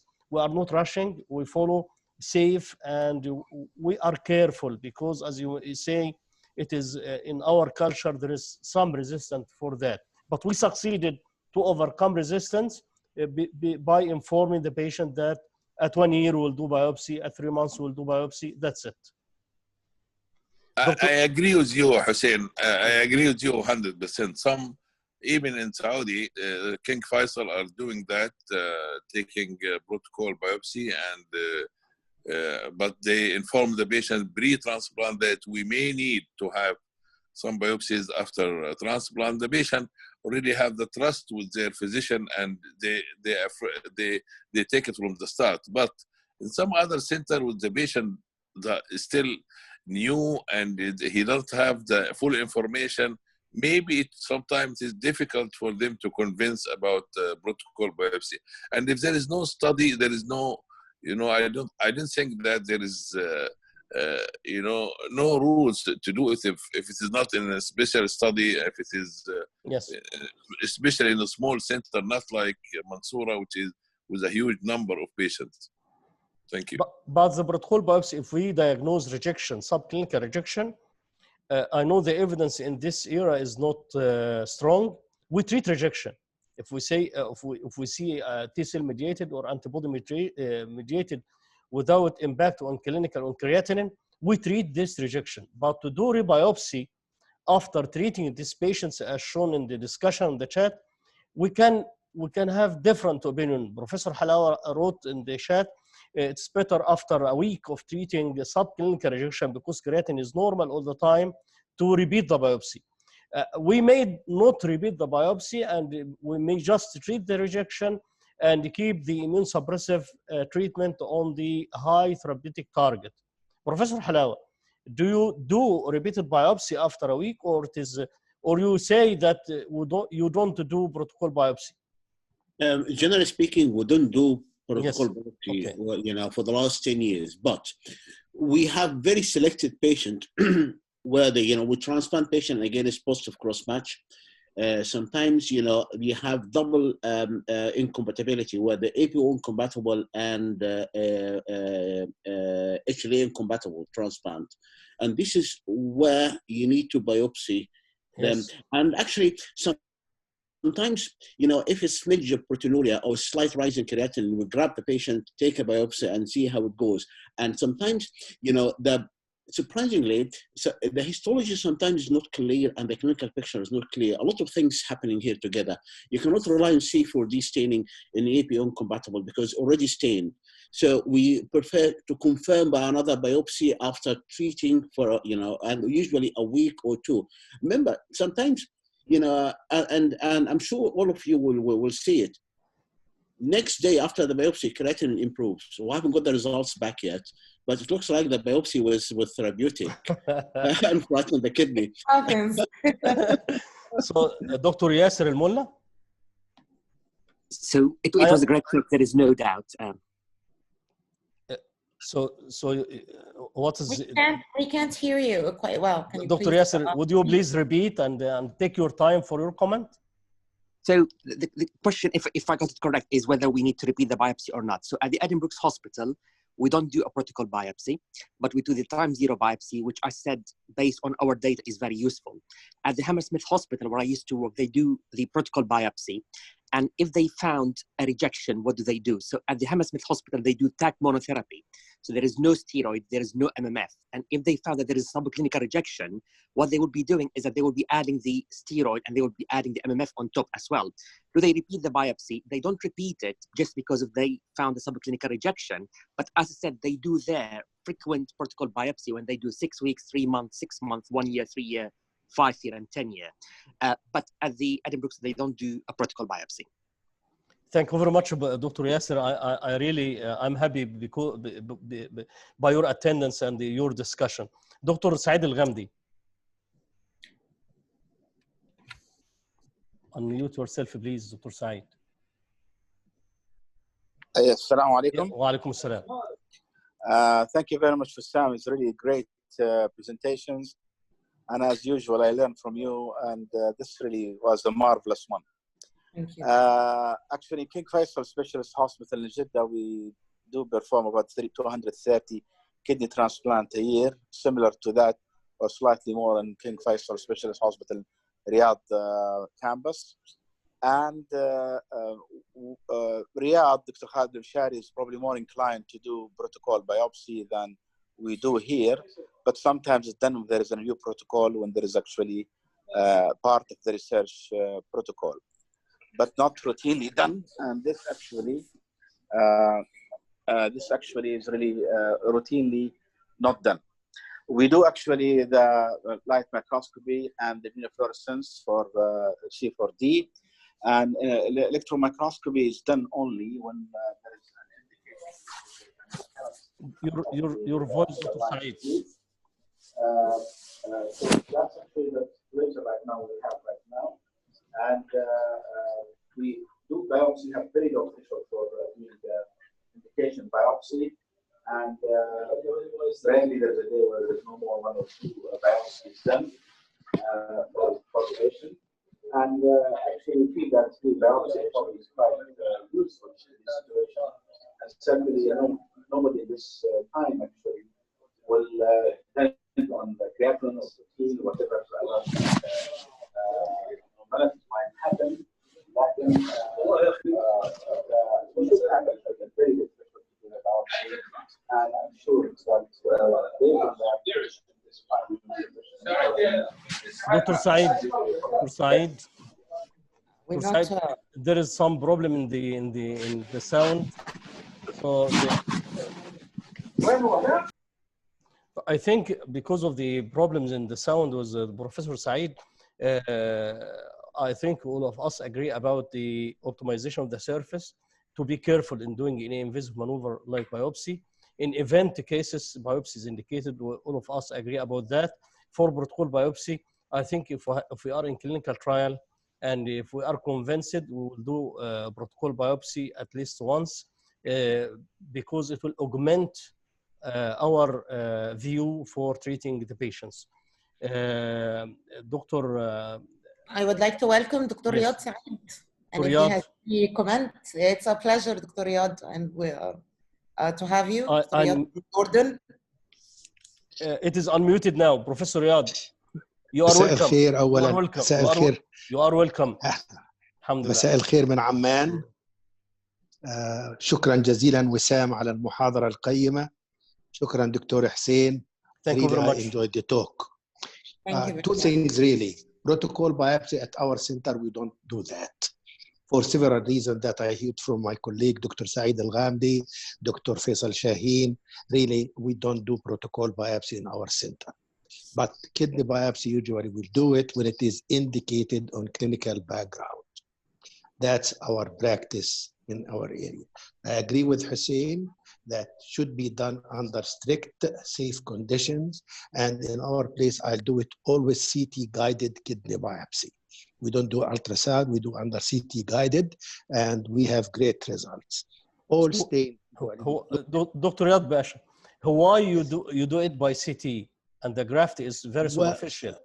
And CT is not live, it's not a live technique. Ultrasound is a live technique, is more safe. Well, no, we have a special technique. We have the guidance and help.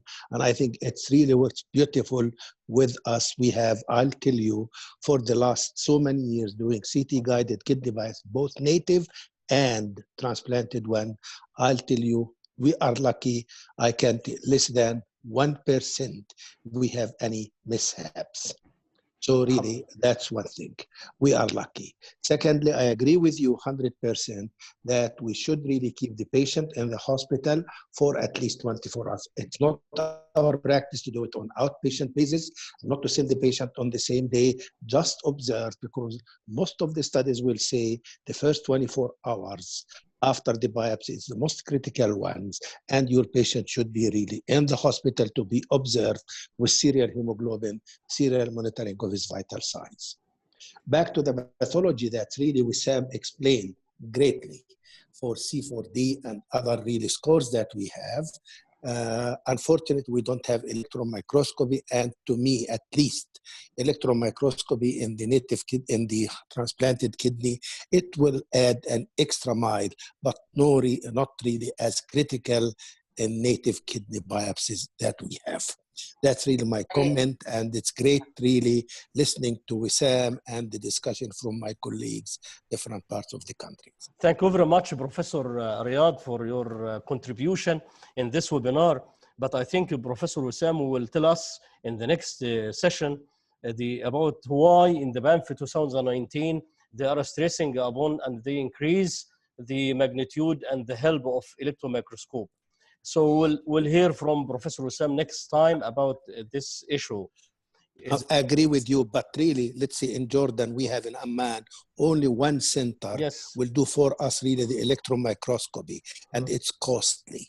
And as you notice, that's really, we have to, it's an university place. We don't have it in every place really in Amman. So it takes time, at least 2 weeks in processing until we get the results back. So by that time, really, we made the decision to treat or not to treat, what kind of treatment, what conversion or not conversion. So it's really not quite helpful like what we have with the immune fluorescence or immunohistochemistry and light microscopy. This is why I'm eager to know from Professor Wesam, and I think next time, why the Banff changed and increased the rule of electron microscope. I remembered one of the French professors who she came to us since 11 years and stated that we didn't have electron microscope at a big city in France, and they depend upon if there is no inflammation, it is recurrence. So what make the Banff groups change their mind regarding increasing the necessity of electron microscope? I think this will be a very exciting point in the next presentation. Looking forward to hear from Wesam really for the next meeting. And by the way, when the next meeting will be scheduled? Yes, it's scheduled, and I'm going to send you, Professor Riyad, the link. But it's next Monday, right? It is next Monday, 8 p.m. Cairo time. Okay, so, that would be great. So we still have 2 meetings with Professor Wesam on Monday, 8 p.m. Cairo time. Dr. Dawlat, I wish he can really post some cases. You know, it would be nice really to have just clinical cases also presented and discuss that cases with her, or she can really present them. That would make an extra point really and more fruitful point. Yeah, so today was just an introduction.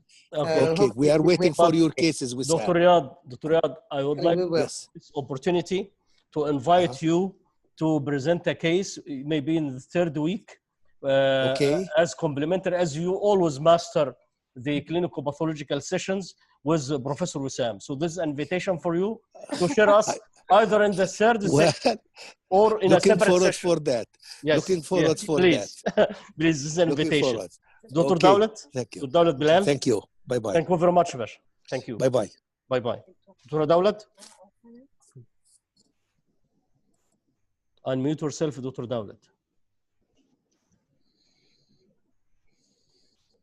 Okay, if anyone from the attendees wants to ask any question, because we have 5 minutes and to close the webinar.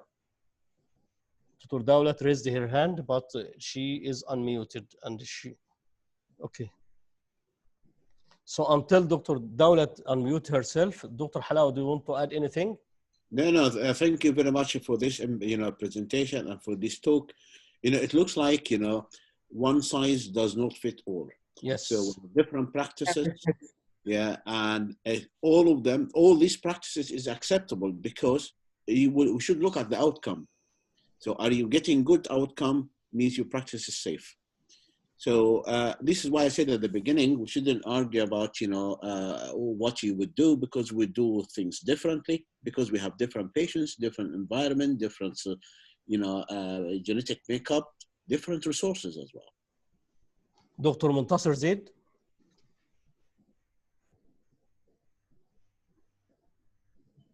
Dr. Shafiq Al-Ahmad. Dr. Muntasir have unmuted himself. Yes, Dr. Muntasir. Aywa. Yes, please. Yes. We missed you yesterday because of mishap. But yes, okay. I don't have any more questions. It was an excellent presentation. Okay, Dr. Muntasir. We missed you yesterday, but we are going to plan with you, inshallah. بإذن الله. Inshallah. Dr. Shafiq, the last point, and I'm happy by his return, Dr. Shafiq, to our webinars. Okay, so I think now we are 2 hours and 5 minutes, and it was very fruitful session. It is a very nice introduction to the renal allograft pathology, and it paves the way. I'm expecting the next session will be very exciting. So we are waiting Professor Wesam next Monday, 8 p.m. Cairo time, and tomorrow, 7 p.m. Cairo time, we have Professor Ibrahim Saeed from Saudi, from Dammam University. The name is now Jamiat Imam Abdul Rahman ibn Faisal. He will give a very exciting talk for us as nephrologists, which is sickle cell disease from nephrology perspectives. So I invite all of you to attend this webinar, and Professor Ibrahim Saeed will give a very interesting talk for us. What time? 7 p.m. Cairo time. 7 p.m. because he will sit at at the center, and with the aid of secretary, because he is a senior, and I think this is according to his request. So 7 p.m. Cairo time tomorrow, sickle cell disease and the kidney. Thank you very much for your attendance, and for Professor Halawa for hot discussion, for Dr. Yasser, for Professor Riyad Saeed, Professor Faisal Shaheen, Professor Saeed Al-Ghamdi, although the sound was not perfect at the end of his comment, but I am very happy today to have this prestigious gathering. I missed the comment of Professor Dawlat, Professor Muntasir Zaid also. I'm happy to join us this night. I should stop now. Thank you very much for attendance. And tomorrow in the morning, I'm going to upload the video to the YouTube. Thank you and goodbye. Thank you. Goodbye. Bye. Goodbye. مع السلامة. مع ألف سلامة.